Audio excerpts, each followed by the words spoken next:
Hi, welcome to the F1 Time Portal, a Formula One history podcast started by two Formula One wizards. I'm your host, Rosa. And I'm your so vain host, Luigi. And today we're taking you back to the 1973 season, part 4. So let's go. Oh, I know that song. Now, I also know that it was written about a particular person, I think. That's not ever been verified. Okay. But are you going to say Warren Beatty? Yes. Is it Carly Simon? Yeah. Yeah. That's the most strongly held theory. Yes. Good song. I like it.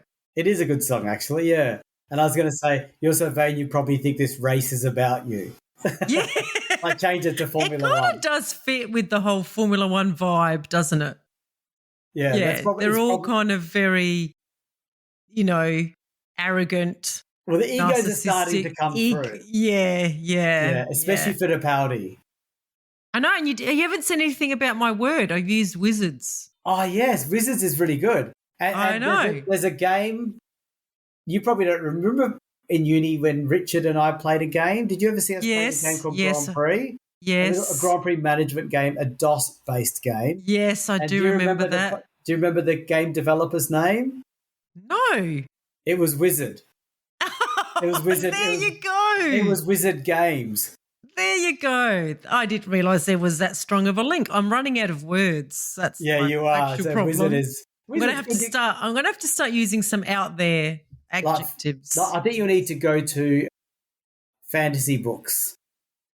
Yes. And other languages. Have you thought of other languages? That's right. Yes, I am. Yep. I'm going to do that. Yep. Okay. So we've got 6 races to go. This is the 10th race of the season, the Dutch Grand Prix at Zandvoort, July 29, 72 laps, and the weather is warm and dry. So Formula One is back here after a year's absence because they had to do a lot of safety upgrades, which included new asphalt, new barriers, and a new race control tower. They don't mention air conditioning, though. Oh, well, they missed a trick there. So that's very ironic you should say that, because this race is remembered not for the battle on track but for tragedy, and the lack of safety measures would be brutally exposed during this race, and it would become a turning point for Formula One's approach to driver protection. So get ready, folks. Get ready, everyone, for this one. You can skip this one and we won't think anything badly. No. But you'll learn if you listen. Yes. So let's go to qualifying first, though. And one interesting development is that Ferrari had decided to withdraw from this race to focus on upgrading their cars, seeing, as we have jokingly said, that they have played no part in the championship in the race in the season so far, and they were really nowhere. They were nowhere in the race. So yeah, they decided that 312B just wasn't cutting it.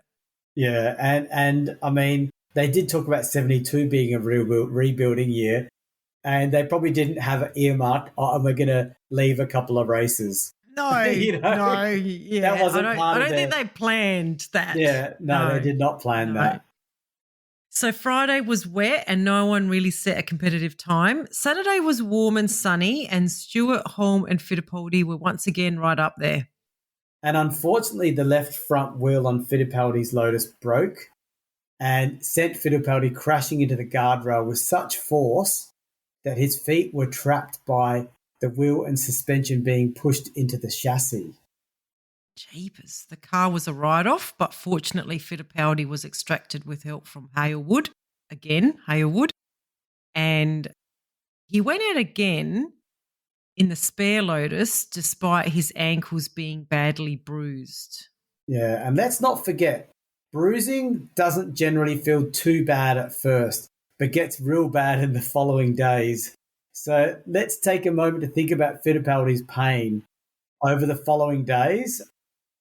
So Fittipaldi, to give you a reference, a sprained ankle is generally more painful than a broken ankle. Yeah. So I'm not saying that's the same here, but Fittipaldi ultimately could only manage to qualify 16th, with Peterson again blitzing the times to take pole again. And Stewart was second and Zandvoort third. So the starting grid of this race was set up as a 3-2-3-2-3-2 formation, making this Grand Prix the last race with this starting grid being formed of more than 2 columns of cars. So yeah, this is a special point because we have many a race referencing this sort of thing, don't we? Yeah. So end of an era. Yeah. So to the race, when the flag fell, Peterson, like he has done so many times this season, he made a super start to lead the pack into Tarzan hairpin, with Stewart following in second place. In a complete surprise, though, Pache, who started 8th on the grid, overtook Holm, Reutemann and Zandvoort to take 3rd place. Now, what car is he in? He's in the... is he at the Surtees or the Williams? Hang on. I'm just having a quick look check. through. Let's see who can do it faster. Surtees. He's in the Surtees. You were fast. Why have I still not found him to cross? I want to cross-check you. Yes, he's in the Surtees. Oh, come on. Okay, so on lap 2, Fittipaldi, in considerable pain from his swollen ankles, remember I said it will get worse, he decided to call it a day. Not surprised. Yeah, not surprising. On lap 6, Pache's tyres were overheating, which slowed him down enough for Zandvoort to overtake him for 3rd. Yeah, and then disaster. On the 8th lap of the race, through the high-speed S's near Tunnel Oost, East Tunnel, a suspected tyre failure caused Williamson's car to pitch into the barriers at high speed and be catapulted 300 yards, that's about 275 metres, across the track, eventually coming to rest upside down against the barriers on the other side. The petrol tank had ignited whilst being scraped along the track and the car caught fire. Williamson had not been seriously injured by the impact but was trapped in the car. The race was not stopped and continued with only a local yellow flag at the scene, a fact that would become significant over the next few minutes. Yeah. Fellow driver and a close friend of Williamson, David Purley, who witnessed the impact, almost immediately pulled his car over on the opposite side of the track and then ran across the live racetrack to assist him. He literally had to jump over burning pieces of Williams' car, like the debris that had scattered, to even get to Williamson. So Williamson was heard, I'm just going to say this is not a great thing to listen to. So if you're not up to it, skip it off. A couple of minutes. Yeah, skip a few minutes. So Williamson was heard shouting to Purley to get him out of the car while Purley tried in vain to turn the car upright. Remember, it's on fire at this time. So there appeared to have been ample time to right the car and pull Williamson out, but as desperately as he tried, Purley wasn't able to do it by himself, and the marshals, who were not wearing any flame retardant overalls, were unable to help due to the intense heat. Yeah. So for Purley to be dealing with this situation really dials up the whole tragedy here, because race control assumed it was Purley's car that had crashed and that the driver had escaped unharmed. Many drivers who saw Purley waving them down to stop later claimed that they assumed Purley to be trying to put a fire out on his own car, having safely exited it, and thus did not know that a second driver, i.e. Williamson, was involved and in that car. As a result, the race continued at full pace, while Purley desperately tried to save the life of Williamson, unbeknownst to the marshals and the other drivers. That is just so tragic, Luigi. So there was no fire truck near the scene. The only extinguisher available was far too small to stop the flames. And in fact, I don't know if you watched this on YouTube. I did. I wish I hadn't. Yeah, unfortunately. But Purley does grab that fire extinguisher and he totally empties it out on that car and nothing. Like it makes no impact at all. That fire was burning it was so ferocious. Yeah, that little extinguisher did nothing. So, with the car still burning upside down, the situation became very hopeless, and the distraught Pearlie was being led away by a marshal. Yeah. So the race was still going on, meanwhile, and it took some 8 minutes for a fire truck to completely travel around the circuit with the flow of the race traffic.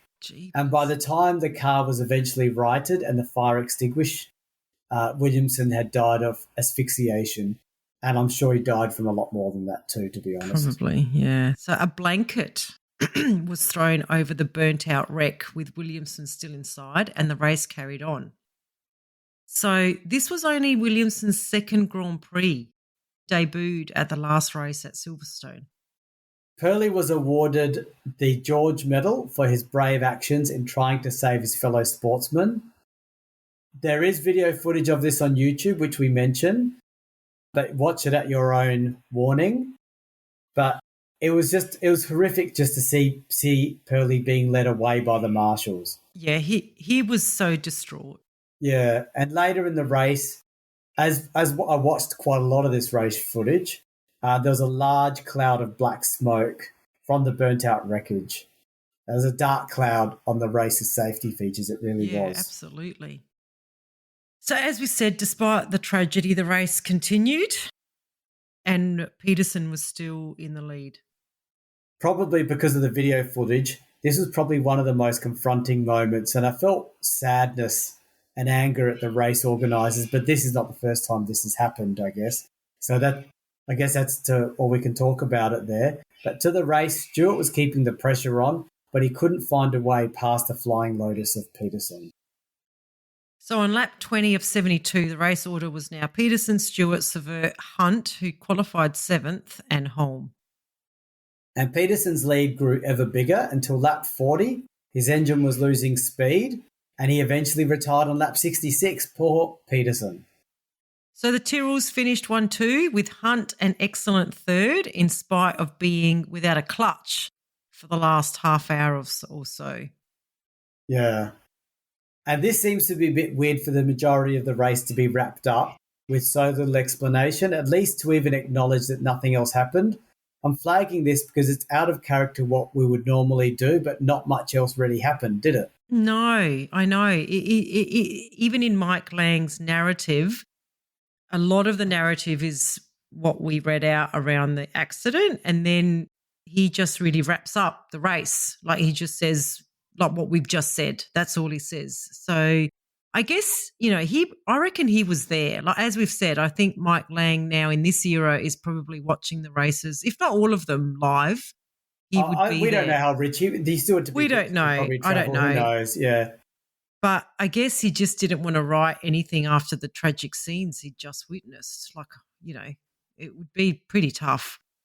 Like, I think he is there because he's getting some inside knowledge on, like, what the drivers are experiencing in the cars. Like I said, like, how would he know that Stewart couldn't select fourth gear or that, Hunt didn't have a clutch?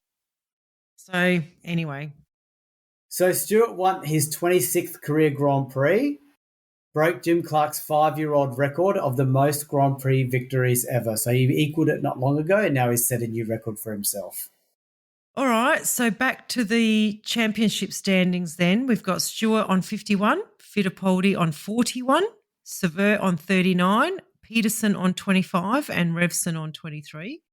And on the Constructors' Championship, we've got Tyrrell now in the have they just taken over the lead? I think they have on 62 and Lotus on 58 and McLaren on 38 and Brabham on 12 with Ferrari. Okay. So up to the 11th race of the season, the German Grand Prix at the Nürburgring. April 5, 14 laps. Remember, it's only 14 laps because it's like 22 kilometres per race. And the weather was overcast, cool and damp in sections. So as we've talked about many times, welcome to the green hell, as Jackie Stewart coined it. And the rain is falling, so that just ups the danger around this track. And again, Ferrari did not participate in this race due to some internal politics and as we've said, the fact that their car was very uncompetitive. So this allowed Ferrari driver and Nürburgring specialist, so that is Mike Lang's words there, Luigi, X to accept a one-off drive for McLaren because I think Scheckter is still on the sidelines having angered the whole grid. Yeah, yeah. Politically, he was having a rest. Yeah. So the Works March team also did not participate in this race following the accident at the Dutch Grand Prix the previous weekend that had claimed the life of Roger Williamson. The Ensign, Techno and Hesketh teams also did not participate. So to boost the field, the McLaren, Brabham and Surtees teams all entered 3 cars. So the big news out of qualifying was and in inverted commas, stupendous performance of Jackie X in the McLaren. So he held the lap record for this track and he knew what he was doing around here clearly because he set the fastest time in the wet on Friday and again in patchy conditions on the Saturday, he was right up there. So this is a new car he's just gotten into, Louis. And he's already the fastest on day and one. he's the fastest on track at the Nürburgring. Like this isn't a track for newbies, you know. No. So by the end of qualifying, though, Stewart took pole with a time of 7 minutes and 7.8. So not near below the 7 minute mark. We were all waiting for that 7 minute mark. Yes. To break. Yeah. Peterson claimed second eventually, Savert third, and X still impressive with fourth in that McLaren. Yeah, that is great in a car that he would not have been familiar with. And just a side note, well, it's more than a side note, Fittipaldi still getting over his bruised ankles, qualified 14th. Okay. So as the race started with the raising of the German flag, so many races are started these days and Mike Lang is focusing on them more with the flag. Stewart and Peterson left the line side by side, but Savert had a great start and was immediately up with them going into the first turn. The two Tyrrells took advantage of their outside line and cut across the front of the Lotus. So Peterson had to settle for third. Louis? Then lap two. Yeah, lap two. Lap two then saw Revson into the guardrail. He recovered and continued on. I don't know how you recover from into the guardrail, by the way. Yeah, I think he might have just scraped it, hey? Yeah. I don't know. But Lauda was less fortunate when he lost control of his BRM due to a deflating tyre and crashed. He broke his wrist and would miss his home Grand Prix in Austria. Oh, that's too bad. Everyone gets a home Grand Prix and Lauda doesn't. Lauda, no. So meanwhile, up front, the two Tyrrells were well and truly dominating this race. X was giving chase in his McLaren. That feels weird to say. Yeah. But all he could do was pull away from Reutemann in fourth, who was managing a slow puncture. Yeah, and the next few laps saw a lot of retirements, including Pache, Regazzoni, Reutemann, all with blown engines. By lap 12 of 14, Stewart and Savert had increased their lead from X to over half a minute. In fourth was Pache, again in that Surtees, and then the Fittipaldi brothers, Emerson and then Wilson. Yeah, and that's how they finished, with Stewart claiming his 27th GP win and Savert a close second to make it a second Tyrrell 1-2 in a row. I wonder if Savert was holding station behind his team leader or if Stewart was taking it easy with his car. Yeah, I wonder. Knowing that Savert was told to hold position. Yeah, interesting. I wonder that too. Fittipaldi finished an important 6th to get an extra point and still be in touch with Stewart with 4 races to go. Well, I don't know if it's in touch is the word, Louis, because quite a gap. Yeah, Stewart's on 60 points. Savert's now second on 45 and Fittipaldi has dropped to third on 42. So, yeah, and Peterson is on 25. So he's quite a way behind Fittipaldi as well, his teammate. Yeah. Okay. And the teams? And then the constructors, we've got Tyrrell on 71 and Lotus on 59. McLaren's on 42. Okay. And where's Ferrari? No, I'm not going to mention Ferrari. Okay, we're back to those old rules. I guess Ferrari didn't participate in the race. They weren't even here. Yeah, so there's nothing to say. Nah. They're still like 5th though. Yeah, but can you imagine like how Ix is feeling at this point. Like he couldn't even get any, like I think he got 1/3 place early in the season or 4th place. And then he jumps into a McLaren and he's getting, where did he finish? Did you say? I think he finished 4th. Oh no, Ix was 3rd. Oh, okay. So that's unbelievable.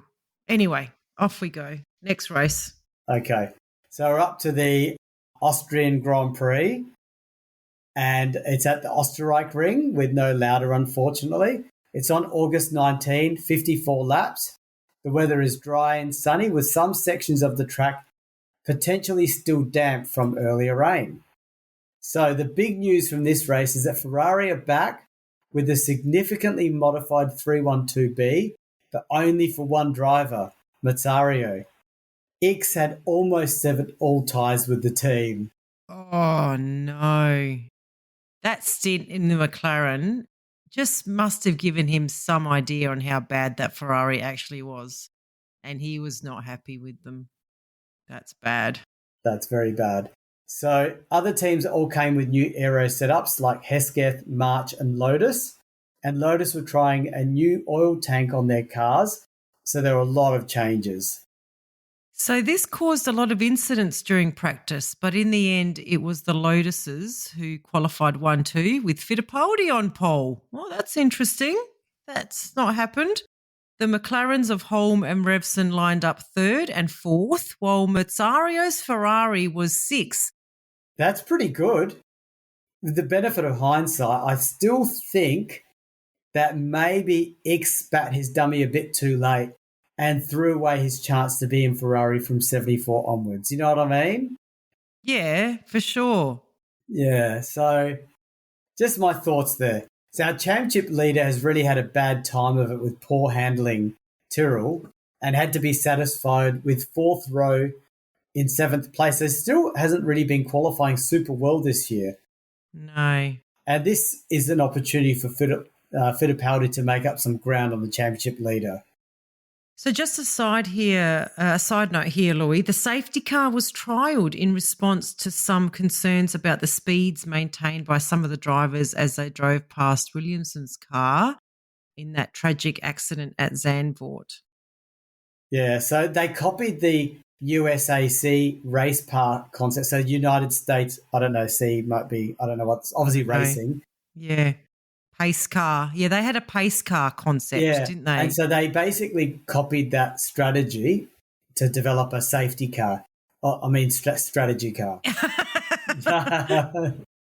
The other big change that happened at this race was banning non-team personnel from the pit front and the introduction of special passes for members of the press and other non-team members. So that's also a big move. And I think when you watch the old footage of this era, you do see a lot of people just swarming around the cars, the pit garages, the entrances. So apparently the teams were getting very frustrated with the number of people just hanging around the garages. So they complained. They initially wanted everyone banned, but the press made a bit of a issue and they ended up getting these special pit passes. Well, it's a bit old school when you saw everyone crowding around. And, I know. You know, so this is when Formula One starts to get more and more professionalism. Yeah. I am a bit jealous though. Like it would have been good to just, hang around the pits and look at the cars. Now we know if we do get a time machine, don't go back from 74 onwards. That's right. Exactly. Access is gone. Access is gone. Exactly. Yeah. So back to the race start, and the weather was really hot and a bit like Peterson's start. He shot into the lead with Fittipaldi heading a little off the line, and this also allowed Holm to snatch second place. That's not a good start from Fittipaldi. I mean, he was trying to close the gap in the championship. Yeah. So Revson, who lined up 4th, meanwhile, had not moved as his clutch had packed up, causing all sorts of issues behind him. Oh. Meanwhile, up front, Peterson in the Lotus, Holm in the McLaren and Fittipaldi also in the Lotus were steadily pulling away from 4th place Mazzario, who's in the Ferrari, and 5th place Stewart. Yeah, and on lap 4, Stewart scrambled past Mazzario to take 3rd place. Savert, who had qualified 10th, was coming up on Mazzario also on lap 6. And he also tried to get past on the inside of one of the corners. But instead of Mazzario keeping to the left of as Zandvoort anticipated, Mazzario cut across his front wing and bent the front wishbone of the Tyrrell. Yeah, I tried really hard to find video footage of this because Yeah, me too. the description was fascinating. I know. I know. But You couldn't find any. I think I watched that whole race. Yeah. Yeah, and I skimmed through that race at points and I still couldn't find that point. And it was only a matter of luck if the camera was there. Exactly. Yes. Yes. It looked like only one camera filming from maybe two cameras filming from two positions on the track. So depending on where it happened, I don't know. But look, I don't know. How do you read that, Loy? How do you read it? Racing incident. I mean, it's always dangerous when a driver that's making the pass anticipates something from the driver that they're passing. And they're in front. The mere fact he cut across and hit his front wing tells me it's probably Mazzario's. And it was, it's not like they hit the side of the car. He hit the front wing. So yes. It's up to Zandvoort if he anticipates, he also has to anticipate having to brake. Yeah, exactly. That's right. I thought it was a bit strange that, well, not strange. I thought if you saw that incident, you'd go, what the hell is Zandvoort doing trying to do that pass? Yeah. But that's Mazzario's corner. Yeah. Yeah, that's right. That's how I read it. And remember, the way it's described in this time, it's a bit like that non-incident that Scheckter had at Britain, and everyone blamed him. Yes. I think even the mildest of aggression is really looked at pretty poorly. Yeah. Yeah. So Zandvoort retired on lap 6, but Mazzario continued with the race. Yeah. So up front, Peterson was holding on to a shaky lead ahead of Holm and Fittipaldi a little further back. Out of nowhere on lap 12 of 54, Holm's McLaren lost a plug, lost power, and Fittipaldi slipped past with little fuss. So Holm pitted and would rejoin the race in 15th place, and he would finish 8th in the end. So out of the points, but again, a good recovery drive for him. But again, qualifying well and falling away. Yeah, okay. Hey, stop dissing on Holm.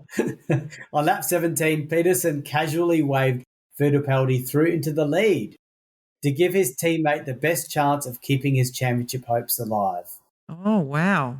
The race lost all interest at this point as the two Lotuses continued to dominate. And even before half distance, some spectators had enough and were heading home, according to Mike Lang. So he must have been there, Louis. Unless it was written about by other journalists. Remember, he's a journalist himself. But yeah, okay. He could have been. But you're making it sound like Mike Lang had enough money to go to all of these races. And well, maybe he did. What year was he born? We've tried Googling him. There's really very little information on him. Yeah. So anyway. Pache gave a little interest, closing within 4 seconds of Stewart. But then the crowd noticed Peterson back in the lead on lap 48. Fittipaldi had come to a stop with a loose fuel line, causing him to retire from the race and Stewart to rush past into second place. Well, there go his chances of keeping the championship alive, even after his teammate let him through and everything. Yeah, let's remember that teammate wave through thing. Yeah, let's remember that. We have to pin that moment, Louis. Pin that moment, yeah. So Pache couldn't catch Stewart as he was running out of fuel. So the finish order was Peterson first, Stewart second, and Pache third in that Surtees, which is pretty amazing for that Surtees. Yeah, it is. Right, well, things are getting desperate now because Stewart's on 66, Zandvoort's on 45, and Fittipaldi's still on 42. Peterson's on 34, so he's caught up a bit on his teammate, and Revson's on 23. Interestingly, he's ahead of Holm. Well, I don't know. Well, he is. Yeah, so that's interesting for me that Revson's doing better than Holm. But anyway, and on the constructors, Tyrrell is on 77 and Lotus is on 68 and McLaren is on 42. McLaren's really getting up there, isn't it? Yes. Well, with Revson doing well now, so they've got two drivers adding to their points tally. All right, I think we're going to come back for the last part, Louis. Yeah, last part. Yeah. Okay. So we'll say goodbye to you all and we'll see you soon. Okay, bye. Bye.